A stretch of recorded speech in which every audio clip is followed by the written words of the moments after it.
Hello guys, how's it going? My name is Dalaran, and in today's video I'll be going over a gearing guide with the brand new version of gearing that we have in patch 8.2 called Benthic Gear that can be earned by doing different dailies as well as world quests over in Nazjatar. What you guys might not know is actually the Benthic Gear might be some of the best gear that you might be able to get early on for the raid as well as dungeons without ever having to step a foot in any one of those pieces of content. Now, the idea of getting good gear without raiding or dungeons sounds a little weird, so hopefully you guys stick around for this video to find out what I mean in this guide. As in this video, I will go over what every single class and spec should look forward to when it comes to grinding out the best pieces of Benthic Gear. So let's first talk about what is Benthic Gear. In patch 8.1, long story short, they've added a lot of activities for us to farm these things called mana pearls. You can get mana pearls from slaying rares, from looting chests, but most importantly, you get it from doing daily activities like actual dailies. We have your world quests, we have your emissaries, we have even advancing our followers to a higher level. You will unlock more of these mana pearls from doing regular activities. And this is something that can be farmed if you just want to spend all your time in Nazjatar or multiple alts farming up the pearls. Now, you spend these pearls on different items from vendors. You can spend it on some essences, and you might be able to spend it on mounts and such. But if you're someone who's looking to gear out a character, like really gear out a character in Battle for Azeroth patch 8.2, new raid and Rise of Azeroth, then you might want to take a look at the Benthic system, because you can also buy Benthic tokens with the pearls.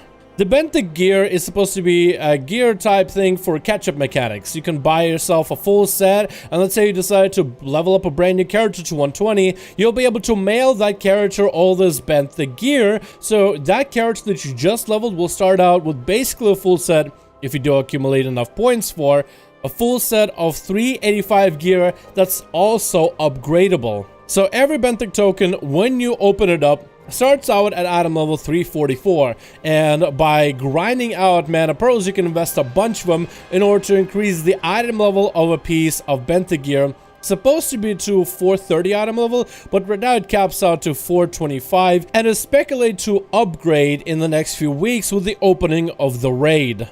Benthic Gear is what you're going to be looking for. Let's say you want to gear up a main character or you want to gear up an alt. Benthic tokens have a chance, and this is something of with RNG and like re-rolling these tokens by buying a bunch until you get the right piece.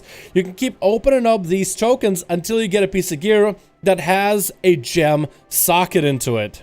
And that's what you will want to get for any of your alts. With the recent changes in patch 8.2 and the updates to profession systems, we've got far better gems as of recently. Now our gems can go from 40 of a stat, with versatility, mastery, haste, or whatnot, to now 50 of a secondary stat, and a lot more for straight up stats like intellect, agility, and strength. In the past, a piece of gear with a gem socket would be on average between 12 to 14 of an item level increase just for having a socket. So if this Benthic Gear can upgrade to a maximum of, let's say, 425 with a socket that puts it close to that 430, 440 range. Of course, the gem socket is different for every single class and spec. The gem socket's also different in terms of on rings, they're a lot more valuable than on other pieces of gear. You should also take into consideration what kind of stats that piece of gear comes with, but generally having a socket in your piece is an item level upgrade. The Benthic Gear on top of it has a chance to come with extra effects, and every type of gear, be it plate, cloth, leather, or mail, can come up with various different effects that could be beneficial inside of the future raid in Rise of Azeroth. So I kind of want to go over every single one of the pieces that you should be looking out for, whether you are a leather wearer, mail wearer, cloth wearer, or plate wearer, whether you're a DPS, tank, or a healer, in terms of looking for your best in slot piece. The first token we'll talk about is the Benthic Girdle, the belt for the DPS. And we recommend this belt because of the extra effect that it offers. You do increase damage to aberrations in Nazjatar and the Eternal Palace. In the raid, the Eternal Palace, there are a few bosses that count as aberrations, as well as a few adds. So having this belt will directly increase your damage against those bosses in variety of encounters. It is also recommended as a DPS to pick up the bracers from the Benthic Bracer token, which come with an effect while in Nazjatar or the Eternal Palace. Your spells and abilities have a chance to deal a set amount of frost damage to your target, slowing them for 6 seconds. Last recommendation we have for the Benthic Gear for DPS are the Benthic Treads, which go for your feet. The feet token also comes with an extra enchant, increases your damage you deal with critical strikes while in Nazjatar and the Eternal Palace. The extra damage from crit is about 3%, and while you might not think that 3% is a lot, it really goes for a long way, especially if your class is very crit reliant. Just think of a Destro Warlock chucking out some meaty Chaos Bolts. For healers, it is recommended that they pick up the Benthic Gauntlets, which are your hand slot. For the gloves, you will have an enchant that reads, while in Nazjatar or the Eternal Palace, your spells and abilities have a chance to send out droplets which heal allies or deal frost damage to enemies. While none of the Benthic tokens really are amazing for mana regeneration, these are the only tokens that provide any sort of healing output, and that is why they're recommended for healers.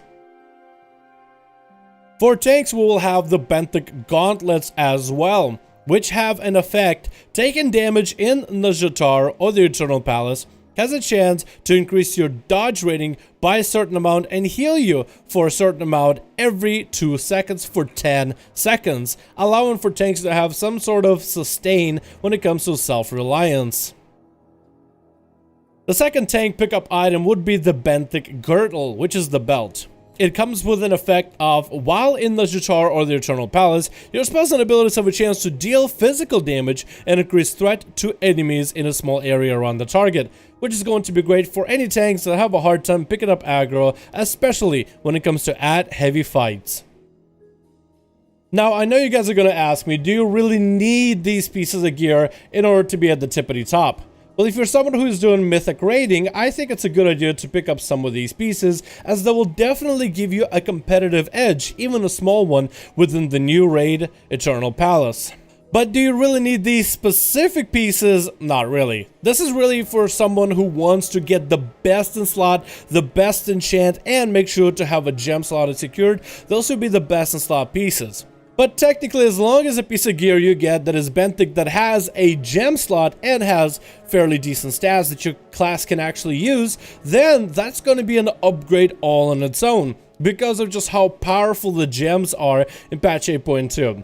Hell, they're so powerful that Blizzard actually had to nerf them recently by about 10 stats, primarily for the secondary slots. So if you're somebody who wants to gear up your main or your alts, these are some of the things you can do without ever stepping a foot inside of a raid or a dungeon to get some of the better gear that you might be able to use in that type of PvE content. And when it comes to rolling the gem slot for a lot of my alts, I actually found there's not too much need to re-roll. You get gem socket pretty often. Sometimes you'll get unlucky, but it's very RNG heavy.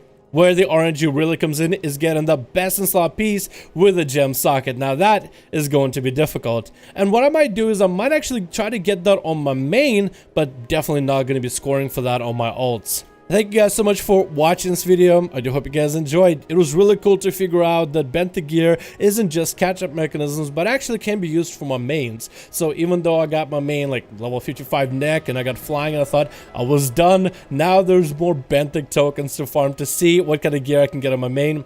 It feels like patch 8.2 just has so much to it. There's so much to do, and it's really difficult to pull yourself away from the PC. Thank you all for watching. I hope you guys enjoyed. Let me know your thoughts, and I'll see all of you in the next video.